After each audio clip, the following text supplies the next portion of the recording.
اعوذ باللہ من الشیطان الرجیم بسم اللہ الرحمن الرحیم۔ قرآن مجید کے منتخب مضامین اور قرآن مجید سے حاصل ہونے والی نصیحتوں احکامات کے ساتھ ایک مرتبہ پھر آپ کی خدمت میں حاضر ہیں،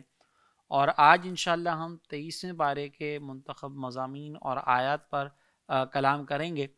اگر ہم 23ویں پارے کے آغاز کو دیکھیں تو اس کا آغاز یاسین شریف کی آیت نمبر 22 سے ہوتا ہے اور اس کا اختتام سورہ زمر کی آیت نمبر 31 پر ہو رہا ہے۔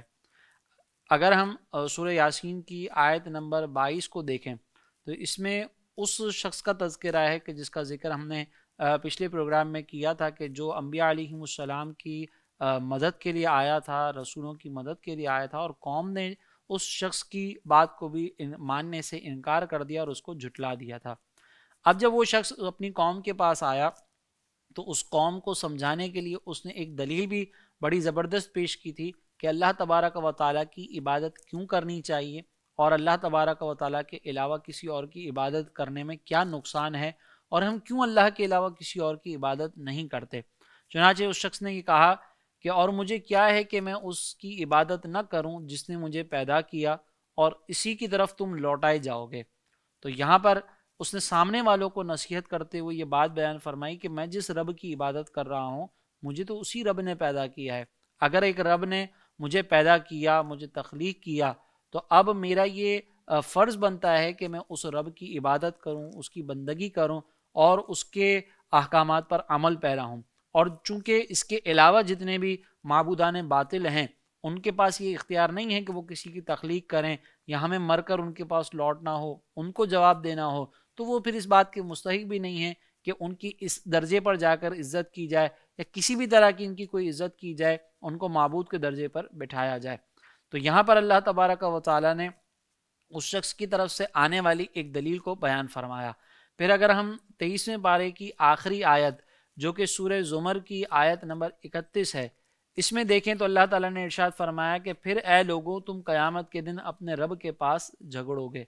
اب یہاں پر یہ جو لوگوں کے درمیان جھگڑا ہے، اس سے دو چیزیں مراد ہیں کہ یا تو میدان محشر میں انبیاء علیہم السلام اپنے ماننے والوں پر حجت تمام کریں گے کہ ہم نے ان تک پیغام پہنچا دیا تھا، ہم نے اللہ تبارک و تعالیٰ کے تمام احکامات ان تک پہنچا دیے تھے۔ یہ وہ لوگ تھے کہ جنہوں نے احکامات کو سننے کے باوجود روگردانی کی اور اللہ تعالیٰ کی نافرمانی کی، اور جو انبیاء علیہم السلام کا انکار کرنے والے ہوں گے، انبیاء علیہم السلام کی بات نہ ماننے والے ہوں گے، جو کفار ہوں گے، وہ بے جا اپنی طرف سے معاذرتیں کر رہے ہوں گے۔ تو یا تو یہ جھگڑا مراد ہے، یا اس سے مراد یہ ہے کہ اس وقت جتنے لوگ آپس میں وہاں پر موجود ہوں گے وہ آپس میں ایک دوسرے سے الجھ رہے ہوں گے، ایک دوسرے سے جھگڑ رہے ہوں گے، اور ایک دوسرے کی حق تلفی کے اوپر وہ آپس میں ایک دوسرے سے مخاصمہ کر رہے ہوں گے۔ اگر ہم یہ والی بات مراد لیں تو اس سے بہت واضح طور پر یہ بات معلوم ہو جاتی ہے کہ میدان محشر کے اندر ہر شخص اپنے حق کے لیے اللہ تبارک و تعالیٰ کی بارگاہ میں التجا کرے گا کہ اے میرے رب فلاں شخص نے میرا حق تلف کیا تھا، اے میرے رب فلاں شخص نے میرے حقوق کے اندر کوتاہی کی تھی، اور اللہ تبارک و تعالیٰ اس روز اس شخص کے جس نے حقوق تلف کیا ہوگا اس کے نیک اعمال اٹھا کر اس مظلوم کو دے دے گا، اور اگر اس کے نیک اعمال اس کے پاس موجود نہیں ہوں گے تو مظلوم کے گناہوں کو اس شخص کے نامہ عمل میں منتقل کر دیا جائے گا۔ لہٰذا ہم پر یہ لازم ہے کہ میدان محشر میں پہنچنے سے پہلے پہلے ہم اپنے جو حقوق العباد میں کوتاہیاں ہوئی ہیں اس سلسلے میں جو ضروری امر ہے اس کو فوری طور پر اختیار کر لیں تاکہ کسی قسم کی رسوائی اور ذلت کا سامنا نہ ہو۔ پھر چونکہ اس 23ویں پارے کے اندر بھی مزید سورہ یاسین کا ایک حصہ شامل ہوتا ہے، تو یہاں پر سورہ یاسین کے اندر اللہ تبارک و تعالیٰ نے جو نصیحتیں بیان فرمائی وہ میں آپ کی خدمت میں ذکر کرتا ہوں۔ آیت نمبر 47 میں اللہ تبارک و تعالیٰ نے فرمایا کہ جب ان سے فرمایا جائے کہ اللہ کے دیے میں سے کچھ اس کی راہ میں خرچ کرو، تو کافر مسلمانوں سے یہ کہتے ہیں کہ کیا ہم اسے کھلائیں جسے اللہ تعالیٰ چاہتا تو کھلا دیتا، تم تو کھلی گمراہی میں ہو۔ اب یہاں پر ذرا غور کریں کہ جب اللہ تبارک و تعالیٰ کے بندے کسی کافر سے یہ کہتے ہیں کہ بھائی تم اللہ کی راہ میں مال خرچ کرو، اپنے مال میں سے اللہ کے بندوں کی خدمت کرو، تو وہ سامنے سے صرف عقل کی بنیاد پر ایک بات یہ کہتے ہوئے نظر آتے ہیں کہ ہم ان کو کیوں کھلائے پلائیں، جیسے ہم اللہ کے بندے ہیں، اگر یہ بھی تو اللہ کے بندے ہیں، اللہ تعالیٰ جب ہمیں دے رہا ہے تو اللہ تعالیٰ ان کو بھی کھلا سکتا ہے، ہم کیوں اللہ کی راہ میں مال خرچ کریں۔ تو یہ جو بعض اوقات عقل کے پیمانے پر ہر چیز کو تولنے والے لوگ ہوتے ہیں وہ اس طرح کی باتیں کرتے ہوئے نظر آتے ہیں، اور فی زمانہ آپ کو اس طرح کے بہت سارے لوگ دیکھنے کو ملیں گے کہ جو صرف عقل کی بنیاد پر بہت ساری چیزوں کے فیصلے کرتے ہیں، حالانکہ اللہ تبارک و تعالیٰ نے جو مال ہمیں دیا ہے وہ مال بھی ہمارا نہیں ہے، وہ مال بھی اللہ تبارک و تعالیٰ کا دیا ہوا ہے۔ اب اگر اللہ تعالیٰ ہی ہمیں یہ حکم دے رہا ہے کہ میرے کچھ بندوں کو تم وہاں پہ مال تقسیم کرو کیونکہ ان کا حصہ تمہارے مال میں شامل ہے، تو اب یہاں پر اپنی عقلوں کو دوڑانے کی ضرورت نہیں، اپنی عقل سے، ناقص عقل سے یہ سوچنے کی ضرورت نہیں ہے کہ میں اس شخص کو کیوں مال دوں، حالانکہ یہ مال تو میرا ہے ہی نہیں۔ اس کی مثال میں آپ کو یوں سمجھانے کے لیے دوں کہ اگر کوئی شخص امانتاً ہمارے پاس کوئی مال رکھواتا ہے اور وہ ہمیں یہ کہے کہ میرا یہ مال آپ کے پاس امانتاً موجود ہے اور جہاں میں آپ کو کہوں آپ وہاں پر یہ مال خرچ کر دیجیے گا، اور اگر آپ چاہیں تو اس مال کو خود بھی استعمال کر سکتے ہیں۔ اب وہ شخص جس نے ہمارے پاس مال رکھوایا ہے وہ ہم سے یہ کہے کہ جو مال میں نے آپ کے پاس رکھوایا ہے، جو میرا مال آپ کے پاس موجود ہے، وہ آپ فلاں شخص کو ڈونیشن میں دے دیں، وہ آپ فلاں مقام پر جو ہے وہ صدقہ کر دیں، اور ہم اس کو سامنے سے یہ کہیں کہ بھئی یہ مال تو تم نے میرے پاس رکھوایا ہے، تمہارے پاس تو ڈھیروں مال اور موجود ہے، تو تم وہ جو ڈھیر تمہارے پاس رکھا ہوا ہے اس میں سے کیوں نہیں دے دیتے؟ کیوں تمہیں میرے پاس رکھوائے ہوئے مال میں سے ہی سامنے والے کو صدقہ دینا ہے، سامنے والے پر مال خرچ کرنا ہے؟ تو یقیناً اس شخص کو بے وقوف ہی کہا جائے گا کہ یہ مال جس کو خرچ کرنے کا کہا جا رہا ہے یہ اس کا اپنا مال نہیں ہے، یہ تو اس شخص کا مال ہے جو مال صدقہ کرنے کا حکم دے رہا ہے۔ یہی اللہ تبارک و تعالیٰ نے جو مال ہمیں دیا ہے، یہ مال ہمارا اپنا نہیں ہے، یہ تو اللہ تبارک و تعالیٰ نے ہمیں اپنی ذات کے استعمال کے لیے بھی دیا اور دوسرے بندوں پر خرچ کرنے کے لیے بھی ہمیں دیا۔ اب جب اللہ کا یہ حکم آ جائے کہ اللہ تبارک و تعالیٰ نے وہ مال ہمیں اس دوسرے بندوں پر خرچ کرنے کا حکم دے دیا، تو اب اپنی عقل کو استعمال کیے بغیر، اپنی محدود سوچ کو بہت زیادہ وسعت دینے کی کوشش دیے بغیر اللہ کی راہ میں ہمیں مال خرچ کرنا ہوگا۔ پھر اس کے بعد سورہ یاسین ہی کی آیت نمبر 68 میں اللہ تبارک و تعالیٰ نے ایک نصیحت بیان فرمائی، وہ بڑی زبردست نصیحت ہے خاص طور پر نوجوانوں کے لیے۔ اللہ تعالیٰ نے فرمایا کہ جسے ہم لمبی عمر دیتے ہیں تو خلقت و بناوٹ میں ہم اسے الٹا پھیر دیتے ہیں، تو کیا وہ نہیں سمجھتے؟ یعنی گویا کہ اللہ تبارک و تعالیٰ کے اس فرمان کا خلاصہ یہ ہے کہ جب کوئی شخص طویل عمر اختیار کرتا ہے تو اب اس طویل عمر اختیار کرنے کے اندر وہ کمزوری، نکاہت، بیماری اور دیگر معاملات کے اندر اپنی پیدائش کی طرف لوٹتا ہوا چلا جاتا ہے۔ جیسے ایک بچے کا جسم کمزور ہوتا ہے، اسی طریقے سے بڑی عمر پانے والے شخص کا جسم بھی کمزور ہو جاتا ہے۔ جیسے چھوٹا بچہ اپنی ضروریات کے لیے دوسروں کا محتاج ہوتا ہے، طویل عمر پانے والا بھی دوسروں کا محتاج ہو جایا کرتا ہے۔ تو یہاں پر اللہ تبارک و تعالیٰ نے ایک نصیحت بیان فرمائی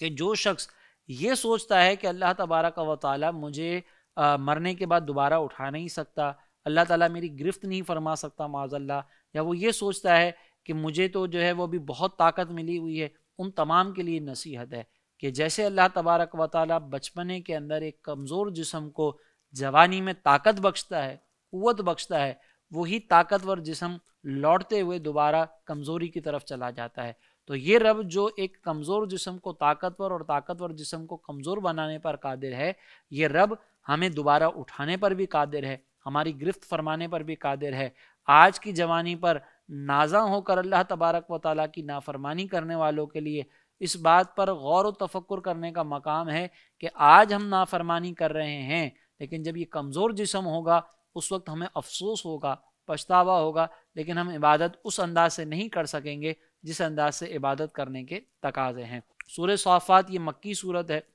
اس میں 5 رکوع اور 182 یعنی 182 آیات ہیں۔ صافات کا معنی ہے صفے باندھنے والے،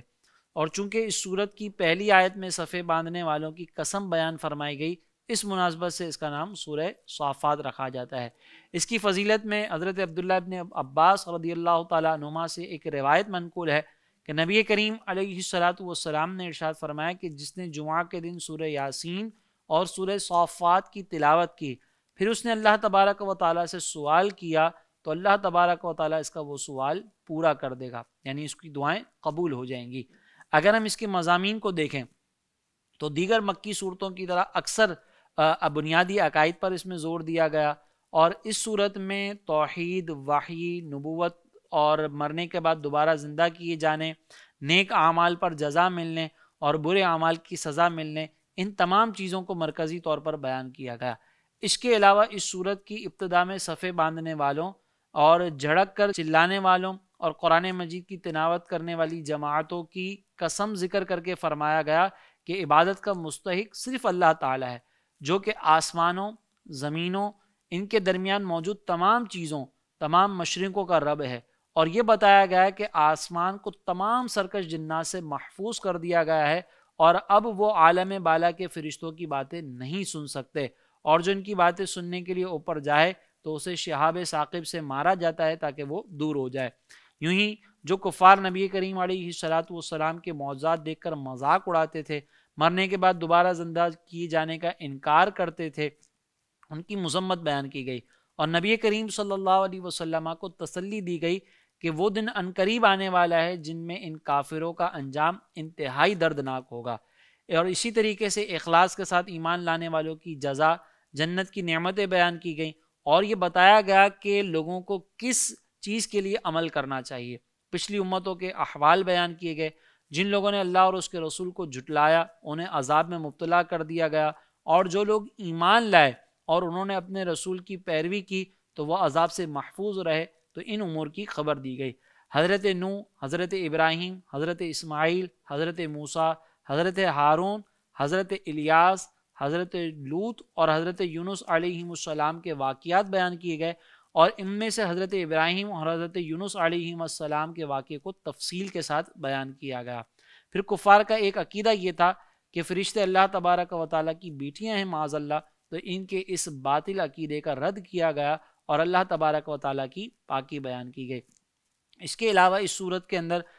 کچھ خبریں دی گئی ہیں، جن میں اگر ہم دیکھیں تو سورہ صافات کی آیت نمبر 50 سے 57 تک اللہ تبارک و تعالیٰ نے جنتیوں کی آپس کی گفتگو کو ذکر کیا۔ اس گفتگو کا خلاصہ پہلے میں آپ کی خدمت میں ذکر کروں کہ ایک جنتی اپنے ساتھیوں سے یہ کہتا ہے کہ میں دنیا میں جب موجود تھا تو وہاں پر دنیا میں میرے ساتھی مجھے یہ کہا کرتا تھا کہ کیا تم مرنے کے بعد دوبارہ اٹھنے پر یقین رکھتے ہو، اور پھر وہ مجھے اس عقیدے سے ورگلانے کی کوشش کرتا تھا۔ تو وہ جنتی اپنے ساتھیوں کو کہتا ہے کہ تم ذرا جھانک کے اس کو دیکھو، تو وہ ساتھی اسے کہتے ہیں کہ تم اسے جانتے ہو تو تم اسے جھانک کر دیکھو۔ جب وہ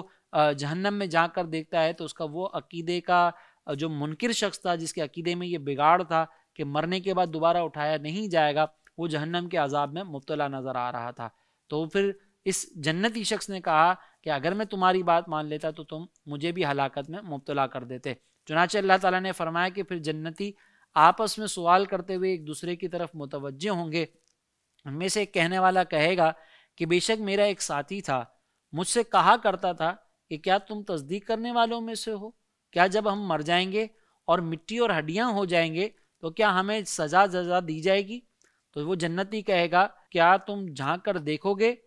اپنے ساتھیوں سے کہے گا کہ کیا تم اس کو جھانک کر دیکھو گے؟ تو وہ جھانکے گا تو اس ساتھی کو بھڑکتی آگ کے درمیان دیکھے گا۔ وہ جنتی کہے گا کہ خدا کی قسم قریب تھا کہ تم مجھے ضرور ہلاک کر دیتا، اور اگر میرے رب کا احسان نہ ہوتا تو ضرور میں بھی پکڑ کر حاضر کیا جاتا۔ اس کا مطلب یہ ہے کہ دنیا کے اندر بہت سارے لوگ ہمیں مختلف دلائل سے گمراہ کرنے کی کوشش کریں گے، اور اگر ہم ہر ایک کی بات کو سن کر اپنے ذہن کو اس کی بات کے مطابق ڈھال کر اس کی بات کو قبول کر لیں گے تو بہت سارے لوگوں جو ہمیں گمراہ کرنے کی کوشش کر رہے ہیں وہ اپنے اس مقصد میں کامیاب ہوں گے۔ لیکن یہ یاد رکھیے گا کہ میدان محشر میں جب ہم پہنچیں گے تو میدان محشر میں پہنچنے کے بعد اگر ہم نے اس کی بات مانی ہوگی تو اس کے ساتھ عذاب میں مبتلا ہوں گے، لیکن اگر ہم اس کی بات سے محفوظ رہے اور اس کی طرف سے دیے جانے والے مختلف جو الفاظ ہیں، جو خوبصورت جملے ہیں کہ بھئی علمی تحقیق بھی کچھ کرنی چاہیے، علم کو بھی تھوڑا سا سیکھنا چاہیے، تم کیا عقیدت کے اندر جنت کو بھی مان لیتے ہو، عقیدت میں تم فرشتوں کو تسلیم کر لیتے ہو، عقیدت میں تم نبیوں کو تسلیم کر لیتے ہو، عقیدت میں تم نے جہنم کو تقسیم کیا ہے، حالانکہ نہ عقل میں جہنم آ رہی ہے، نہ عقل کے مطابق جنت کا کوئی تصور ہمیں ملتا ہے، نہ عقل یہ کہتی ہے کہ فرشتوں کا کوئی موجود ہے، نہ عقل سے ہم جو ہے وہ اس کائنات کے وجود کا سبب سمجھ سکتے ہیں۔ یہ ساری چیزیں کرنے کے بعد آپ کو علم کے نام کے اوپر، آپ کو نالج کے نام کے اوپر بہکایا جا رہا ہوتا ہے، اور ہم بعض اوقات جو تحقیق کرنے کا ڈھنگ بھی نہیں جانتے، تحقیق کرنے کا طریقہ بھی نہیں جانتے، سامنے والوں کے کچھ خوبصورت جملے، اچھے انداز بیان سے ہم متاثر ہو کر اس کی گمراہ کن باتوں پر اعتقاد کر کے اپنی آخرت کو تباہ کر دیتے ہیں۔ یاد رکھیے گا کہ اس طرح بہکانے والے لوگ پہلے بھی موجود تھے، آج بھی موجود ہیں۔ جنہوں نے ان کی بات مانی وہ ہلاک ہو گئے، اور جو ان کی بات نہ مانے اور جو اپنے عقیدے پر پکے رہے وہ ہمیشہ کامیاب رہے۔ آج کے دور میں بھی ہم دیکھتے ہیں کہ ایتھیزم ہے اور دیگر ایسے ایگنوسٹسزم ہے جو ہمیں مختلف گمراہیوں کے اندر مبتلا کرنے کی کوشش کرتے ہیں، اور نام لیتے ہیں نالج کا، نام لیتے ہیں تحقیق کا۔ آپ سے گزارش ہے کہ اس طرح کی گمراہیوں کے اندر ہرگز نہ پڑیں، بلکہ یہ جان لیں کہ عقل ایک حد تک کام کرتی ہے، اس کے بعد عقل جب کام کرنا چھوڑ دیتی ہے تو انبیاء علیہم السلام اللہ تبارک و تعالیٰ کا پیغام لے کر آتے ہیں، اور پھر اس پیغام کے ذریعے، اس وحی کے ذریعے ہم ان باتوں کو جانتے ہیں جن باتوں کو عقل جاننے سے عاجز ہوتی ہے۔ لہٰذا اس طرح کے کسی وسوسے میں مبتلا نہ ہوں۔ اللہ کرے کہ میدان محشر میں جب ہم پہنچیں، جنت میں جب ہم پہنچیں، تو ہم بھی یہی جملہ کہتے ہوئے نظر آئیں کہ خدا کی قسم قریب تھا کہ یہ گمراہ کرنے والا دوست ہمیں گمراہ کر دیتا، لیکن اللہ نے اپنے فضل سے ہمیں بچایا اور آج ہم جنت میں موجود ہیں۔ اس کے بعد سورہ صافات کی آیت نمبر 100 سے 104 تک اللہ تبارک و تعالیٰ نے حضرت ابراہیم علیہ السلام، حضرت اسماعیل علیہ السلام کے واقعے کو ذکر کیا، جس کو بڑا مشہور واقعہ ہے کہ جس میں اللہ تبارک و تعالیٰ نے حضرت ابراہیم علیہ السلام کو خواب میں یہ حکم دیا کہ آپ اپنے بیٹے حضرت اسماعیل علیہ السلام کو ذبح کریں۔ چنانچہ ارشاد فرمایا کہ اے میرے رب مجھے نیک اولاد عطا فرما، تو ہم نے اسے ایک بردبار لڑکے کی خوشخبری سنائی۔ پھر جب وہ اس کے ساتھ کوشش کرنے کے قابل عمر کو پہنچ گیا تو ابراہیم نے کہا کہ اے میرے بیٹے، میں نے خواب دیکھا کہ میں تجھے ذبح کر رہا ہوں، اب تو دیکھ کہ تیری کیا رائے ہے۔ بیٹے نے کہا اے میرے والد، آپ وہی کریں جس کا آپ کو حکم دیا جا رہا ہے، انشاءاللہ ان قریب آپ مجھے صبر کرنے والوں میں سے پائیں گے۔ تو جب ان دونوں نے ہمارے حکم پر گردن جھکا دی اور باپ نے بیٹے کو پیشانی کے بل لٹایا، اس وقت کا حال نہ پوچھ، اور ہم نے اسے ندا فرمائی کہ اے ابراہیم، بے شک تو نے خواب سچ کر دکھایا، ہم نیکی کرنے والوں کو ایسا ہی صلہ دیتے ہیں۔ بے شک یہ ضرور کھلی آزمائش تھی، اور ہم نے اسماعیل کے فدیے میں ایک بڑا ذبیحہ دے دیا، اور ہم نے بعد والوں میں ان کی تعریف کو باقی رکھا۔ ابراہیم پر سلام ہو، ہم نیکی کرنے والوں کو ایسا ہی صلہ دیتے ہیں، بے شک وہ ہمارے اعلیٰ درجے کے کامل ایمان والے بندوں میں سے ہیں۔ اس آیت مقدسہ کے اندر اگر ہم دیکھیں تو حضرت ابراہیم علیہ السلام اور حضرت اسماعیل علیہ السلام کی عظیم قربانی کو ذکر کیا گیا، اور یہ بتا دیا گیا کہ جب اللہ کا حکم آ جائے تو اپنا سب کچھ لٹا دیا جاتا ہے۔ اللہ کا حکم آ جائے تو اپنی محبتیں، اپنی شفقتیں، اپنے تعلقات، اپنے معاملات، اپنی ان باطنی کیفیات، ان سب کو ایک طرف رکھ کر اللہ کے حکم پر عمل کیا جائے۔ وہ اولاد جو بڑی منتوں کے بعد ملی ہو، وہ اولاد جو بڑی دعاؤں کے بعد دی گئی ہو، جب اس کو بھی قربان کرنے کا حکم آیا تو حضرت ابراہیم علیہ السلام نے یہ نہ دیکھا کہ یہ تو میری اولاد ہے، بڑی منتوں کے بعد ملی ہے، ابھی تو یہ اس قابل ہوا تھا کہ میرے بڑھاپے کا سہارا بنے، میں اس کو قربان کر دوں، یہ نہیں سوچا، بلکہ اللہ کے حکم پر عمل کرنے کے لیے فوری طور پر تیار ہو گئے۔ آپ کو اور مجھے بھی یہ دیکھنا ہے کہ جب اللہ کا حکم کسی معاملے میں آ جائے تو ہماری نفسانی خواہشات، ہماری مرضیاں، ہماری سوسائٹی کے تقاضے، خاندان کے تقاضے، اولاد کی محبت، اولاد کے تقاضے، یہ سب ہم پس پشت ڈال دیں اور صرف اللہ تبارک و تعالیٰ کے حکم پر عمل پیرا ہو کر، اللہ تبارک و تعالیٰ کے حکم کو سامنے رکھ کر فوری طور پر اپنے طرف سے اس حکم پر عمل پیرا ہو جائیں، چاہے کتنی ہی بڑے سے بڑی ہمیں قربانی دینی ہو۔ یہاں پر ایک بات اور ضرور عرض کروں گا کہ حضرت ابراہیم علیہ السلام نے خواب پر عمل کیا تھا جو اللہ تبارک و تعالیٰ نے ان کو دکھایا تھا۔ یہ خواب انبیاء علیہ السلام کے لیے تو حجت ہے، لیکن آپ کا اور میرا خواب، اگر ہمیں کوئی اس طرح کا خواب نظر آئے یا ہمیں کوئی پیر صاحب یہ کہتے ہوئے نظر آ رہے ہوں کہ میں نے تمہارے لیے خواب دیکھا تھا کہ تم اپنا بیٹا میرے لیے قربان کر دو، تو یہ انبیاء علیہ السلام کے علاوہ کسی بھی پیر کا، کسی بھی فقیر کا، کسی بھی استاد کا، کسی بھی آستانے سے تعلق رکھنے والے کا خواب، کسی باپ کا خواب کوئی حجت نہیں رکھتا۔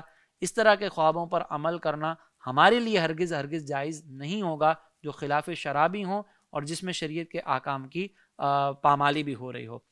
اس کے بعد ہم دیکھتے ہیں کہ 23ویں پارے کے اندر سورہ صاد کا آغاز ہوتا ہے۔ یہ سورہ صاد مکی صورت ہے، اس میں 5 رکوع اور 88 یعنی 88 آیات ہیں۔ اس صورت کی ابتدا میں حروف مقطعات میں سے ایک حرف صاد ذکر کیا گیا، اس مناسبت سے اس کو سورہ صاد کہا جاتا ہے۔ اس کا بھی اگر ہم مرکزی مضمون دیکھیں تو اس میں اللہ تبارک و تعالیٰ نے کفار سے ان عقائد کے بارے میں بحث کے ضمن میں اسلام کے بنیادی عقائد جیسے توحید، نبوت، رسالت اور مرنے کے بعد دوبارہ زندہ کیے جانے کو ثابت کیا۔ پھر اس کے علاوہ اگر ہم اس کے مزید موضوعات کو دیکھیں تو ہمیں اس میں ابتدا میں یہ بات نظر آتی ہے کہ اللہ تبارک و تعالیٰ نے کفار کا رد فرمایا اس بات پر کہ وہ اپنے کفر و عناد کی وجہ سے اس بات کا انکار کرتے تھے کہ نبی کریم علیہ الصلاۃ والسلام ان کو ڈر سنانے والے ایک عظیم رسول ہیں، اور جن معبودان باطل کی وہ عبادت کرتے ہیں سرکار علیہ الصلاۃ والسلام ان کا رد کرنے والے ہیں۔ تو اس پر ان کو تعجب ہوتا تھا، تو اللہ تبارک و تعالیٰ نے اس کا رد فرمایا۔ یوں ہی اللہ تبارک و تعالیٰ نے اپنے انبیاء کرام علیہ السلام کو جھٹلانے والی سابقہ امتوں کے دردناک انجام کو بیان کر کے کفار مکہ کو نصیحت کی کہ اگر وہ بھی اپنی سرکشی پر قائم رہے اور انبیاء علیہ السلام کی دعوت کو قبول نہ کیا تو انہیں بھی ہلاک کر دیا جائے گا۔ پھر اس کے بعد حضرت داؤد علیہ السلام، حضرت سلیمان علیہ السلام اور حضرت ایوب علیہ السلام کے واقعات کو تفصیل کے ساتھ بیان کیا۔ حضرت ابراہیم، حضرت اسحاق، حضرت یعقوب، حضرت اسماعیل، حضرت یسع اور حضرت ذوالکفل علیہ السلام کے واقعات کو اجمالی طور پر اس میں ذکر کیا، اور ان واقعات کو بیان کرنے سے مقصود نبی کریم صلی اللہ علیہ وسلم کو جو کفار کی طرف سے پہنچنے والی اذیتیں تھیں اس پر تسلی دینا مقصد تھا۔ اور آخر میں حضرت آدم علیہ السلام کی تخلیق اور انہیں سجدہ نہ کرنے والے شیطان کا ذکر کیا گیا اور اس واقعے کو بالتفصیل ذکر کیا گیا۔ سورہ صاد کے اندر آیت نمبر 29 میں اللہ تبارک و تعالیٰ نے نزول قرآن کے مقصد کو بھی بیان فرمایا۔ چنانچہ اللہ تعالیٰ نے ارشاد فرمایا کہ یہ قرآن ایک برکت والی کتاب ہے جو ہم نے تمہاری طرف نازل کی ہے تاکہ لوگ اس کی آیتوں میں غور و فکر کریں اور عقل مند نصیحت حاصل کریں۔ اس کا مطلب یہ ہے کہ قرآن مجید کے نزول کا جو بنیادی مقصد ہے وہ قرآن مجید کو سمجھنا، اس سے نصیحت حاصل کرنا ہے۔ لیکن اگر کوئی قرآن مجید کی تلاوت کرتا ہے اور اس کی ناظرہ اس کو پڑھتا ہے تو یہ کوئی بیکار عمل نہیں ہے، البتہ اس سے زیادہ ضروری عمل یہ ہے کہ ہم قرآن مجید کو غور و فکر کریں، اس کو سمجھیں اور سمجھ کر اس کے تقاضے کے مطابق عمل کریں۔ پھر اس کے بعد سورہ زمر کا آغاز ہوتا ہے۔ سورہ زمر مکی صورت ہے اور اس میں 8 رکوع اور 75 یعنی 75 آیات ہیں۔ زمر کا معنی ہے کئی گروہ اور کئی جماعتیں۔ اس صورت کی آیت نمبر 71 میں کفار کو گروہ در گروہ جہنم کی طرف ہانکنے، اور آیت نمبر 73 میں اپنے رب سے ڈرنے والوں کو گروہ در گروہ جنت کی طرف چلائے جانے کا ذکر ہے۔ اس مناسبت سے اس صورت کو زمر کہا جاتا ہے۔ اگر ہم اس کے بنیادی مضامین کو دیکھیں تو چونکہ یہ بھی مکی صورت ہے، اس اعتبار سے اس میں بھی اللہ تبارک و تعالیٰ کے وجود، اس کی وحدانیت پر دلائل ذکر کیے گئے۔ قرآن پاک کو اللہ تبارک و تعالیٰ کی وحی ثابت کیا گیا، اور مزید اس کے اندر یہ چیزیں بیان کی گئیں کہ نبی کریم علیہ الصلاۃ والسلام کو اخلاص کے ساتھ اللہ تبارک و تعالیٰ کی عبادت اور اطاعت کرتے رہنے کا حکم دیا گیا۔ پھر یہ بیان فرمایا اللہ تعالیٰ مخلوق کی مشابہت سے پاک ہے، اور مشرکین کے ان شبہات کو زائل فرمایا جن کی وجہ سے وہ بتوں کو معبود اور شفاعت کرنے والا مانتے تھے، اور ان کی عبادت کو اللہ تبارک و تعالیٰ کی بارگاہ میں قرب حاصل کرنے کا وسیلہ اور ذریعہ سمجھتے تھے۔ اللہ کی وحدانیت پر زمین و آسمان کی تخلیق، رات اور دن کے آنے جانے، سورج اور چاند کے مسخر ہونے اور مختلف مراحل میں انسان کی تخلیق سے استدلال فرمایا گیا، اور کفار کی اس عادت پر ان کی مذمت بیان کی گئی کہ جب کوئی مصیبت ان پر آتی تو بتوں کی بجائے اللہ کو بارگاہ میں گریہ وزاری کرتے، اور جب وہ مصیبت ٹل جاتی، کوئی آسانی ان پر آتی تو اللہ تعالیٰ کو بھول جاتے۔ مسلمانوں اور کفار کے مابین فرق بیان کیا گیا کہ مسلمان دنیا اور آخرت دونوں میں سعادت مند ہوں گے، اور کفار دونوں جہاں میں بدبخت رہیں گے اور عذاب دے کر تمنا کریں گے کہ کاش فدیہ دے کر وہ اس عذاب سے بچ جائیں۔ قرآن پاک کی عظمت و شان بیان کی گئی کہ جب مسلمان اس کی آیتیں سنتے ہیں تو اللہ تبارک و تعالیٰ کے خوف سے ان کے رونگٹے کھڑے ہو جاتے ہیں اور ان کے دل نرم پڑ جاتے ہیں، جبکہ اس کے برعکس اللہ تعالیٰ کی وحدانیت کے دلائل سن کر کفار کے دل مزید سخت ہو جاتے ہیں۔ گناہ گاروں کو تسلی دی گئی کہ وہ اللہ تعالیٰ کی رحمت سے مایوس نہ ہوں، اللہ تعالیٰ بخشنے والا مہربان ہے۔ اس صورت کے آخر میں قیامت کے احوال بیان کیے گئے اور کافروں اور مسلمانوں کی جزا بیان کی گئی۔ تو یہ اس کے کچھ بنیادی مضامین ہیں۔ اگر ہم دیکھیں تو اللہ تبارک و تعالیٰ نے سورہ زمر میں مزید کچھ خبریں بھی بیان کی، کچھ اخبار ہمارے لیے ذکر کی، جیسا کہ سورہ زمر کی آیت نمبر 9 میں اللہ تعالیٰ نے فرمایا کہ کیا وہ شخص جو سجدے اور قیام کی حالت میں رات کے اوقات فرما برداری میں گزارتا ہے، آخرت سے ڈرتا ہے اور اپنے رب کی رحمت کی امید لگا رکھتا ہے، کیا وہ نافرمانوں جیسا ہو جائے گا؟ تو اے حبیب تم فرماؤ کہ کیا علم والے اور بے علم برابر ہیں؟ عقل والے ہی نصیحت مانتے ہیں۔ اس آیت مقدسہ میں اللہ تبارک و تعالی نے علم والوں کی اور بغیر علم والوں کی فرق کو ذکر کیا کہ جو علم والا ہے، جو صاحب تقوی ہے، صاحب علم ہے، وہ ان جیسا نہیں ہو سکتا کہ جو تقوی سے خالی ہو، جو علم سے خالی ہو۔ ان دونوں کے درمیان مراتب کا بہت زیادہ فرق ہے۔ اگر ایک شخص عبادت کرتا رہے، ریاضتیں کرتا رہے، علم سے خالی ہو، اور ایک شخص بہت زیادہ نوافل ادا نہ کرتا ہو، فرائض اور واجبات کی ہی ادائیگی پر اکتفا کرتا ہو، لیکن علم سے وہ بھرپور ہو، علم سے مزین ہو، تو اس کا مقام و مرتبہ انتہائی بلند ہے۔ جیسا کہ روایتوں میں آتا ہے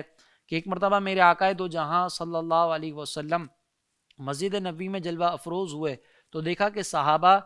مختلف کسی موضوع پر گفتگو کر رہے ہیں، اور آپس میں ان کے درمیان کوئی تکرار چل رہی تھی، کسی موضوع پر گفتگو چل رہی تھی۔ تو سرکار علیہ الصلوۃ والسلام نے صحابہ سے پوچھا کہ اے میرے صحابہ، کس بارے میں بات کر رہے ہو؟ تو صحابہ نے عرض کی کہ یا رسول اللہ، ہم بنی اسرائیل کے 2 افراد کے متعلق گفتگو کر رہے ہیں، جن میں سے ایک قائم اللیل صائم الدہر تھا، یعنی وہ راتوں کو نمازیں پڑھتا تھا، دن میں روزے رکھتا تھا، اور بڑی عبادتیں کرتا تھا، بڑی ریاضتیں کرتا تھا، لیکن وہ صاحب علم نہیں تھا۔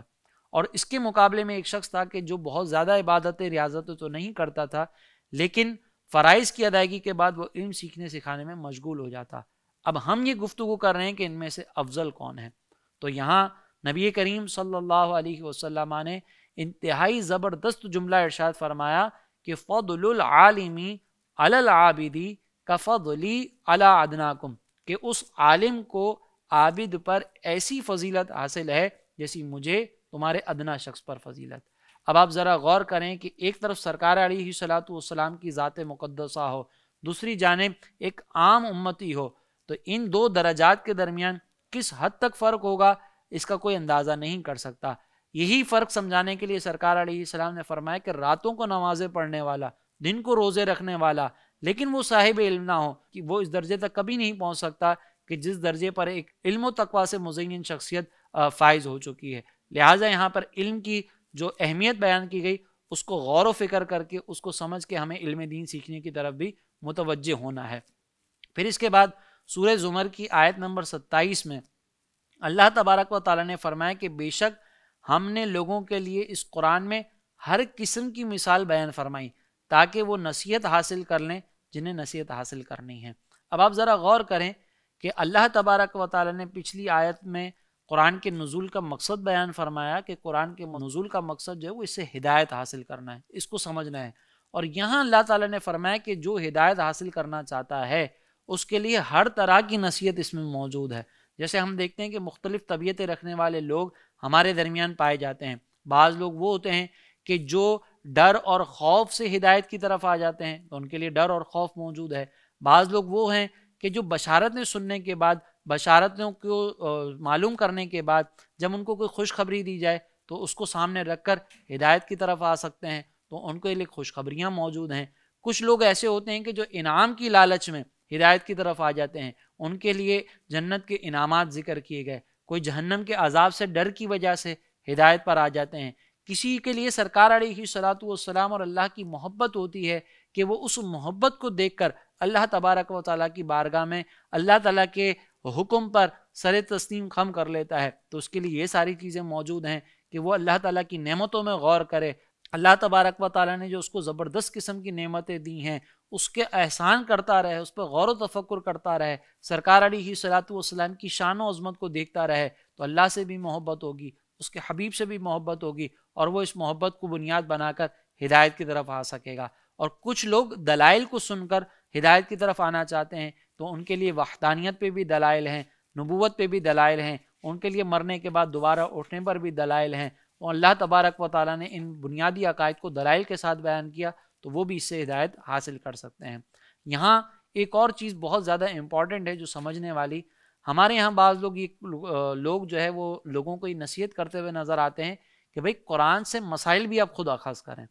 یہ یاد رکھیے گا کہ قرآن سے نصیحت حاصل کرنا ایک الگ چیز ہے، قرآن سے مسائل کو اخذ کرنا، قرآن سے کوئی حکم اخذ کر کے قرآن سے کوئی نظریہ بنا لینا اور اس کو پھر لوگوں میں پرچار کرنا کہ بھئی اس معاملے کے اندر شریعت کا حکم یہ ہے، قرآن اس معاملے کے اندر کچھ اس انداز سے بیان کرتا ہے اور یہ شریعت کا حکم ہے جو مجھے سمجھ میں آیا، یہ ایک الگ چیز ہے۔ نصیحت حاصل کرنا ہر ایک کے لیے ممکن ہے، ہر ایک قرآن کی واضح نصیحتوں سے فوراً نصیحت حاصل کر کے اچھائی کی طرف آ سکتا ہے۔ اسی طریقے سے اگر بنیادی عقائد کی بات کی جائے تو بنیادی عقائد بھی بڑے وضاحت کے ساتھ، دلائل کے ساتھ قرآن میں ذکر کر دیے گئے، اس سے بھی ہر ایک مستفید ہو سکتا ہے۔ لیکن جب ہم بات کرتے ہیں شرعی احکام کے اخذ کرنے کی، قرآن و حدیث سے کسی حکم کو مستنبط کرنے کی، تو وہ مجتہدین کا کام ہے، وہ مجتہدین کے لیے رکھا جائے، وہ فقہا کے لیے رکھا جائے۔ اس میں ہر شخص جو ہے وہ اپنے طور پر اس کے لیے کوشش اگر کرے گا تو اس کے اندر گمراہی کے اندر مبتلا ہو سکتا ہے۔ قرآن مجید کے بارے میں نبی کریم علیہ الصلاۃ والسلام کا یہ فرمان ہمیں بھی ملتا ہے کہ من قال فی القرآن برأیہ فاصاب فقد اخطأ، کہ جس نے قرآن میں اپنی رائے سے کوئی کلام کیا تو اگرچہ وہ درست نتیجے پر بھی پہنچا ہو تب بھی اس نے غلطی کی ہے۔ اس کا مطلب یہ ہے کہ قرآن میں ہم اپنی مرضی سے کچھ بھی نہیں کہہ سکتے، جو صحابہ نے بیان کر دیا، جو نبی کریم علیہ الصلاۃ والسلام کے فرامین سے ہمیں سمجھ میں آ گیا، وہی قرآن کا حقیقی مفہوم ہے، وہی قرآن کی حقیقی ہدایت ہے، وہی قرآن سے حقیقی مسئلہ ہمیں اخذ کرنا ہے۔ اللہ تبارک و تعالیٰ سے دعا ہے کہ اللہ تبارک و تعالیٰ ہمیں قرآن کے فیض سے مستفیض فرمائے، قرآن مجید کے نور سے ہمارے قلوب کو منور فرمائے۔ آمین۔ وما علینا الا البلاغ المبین۔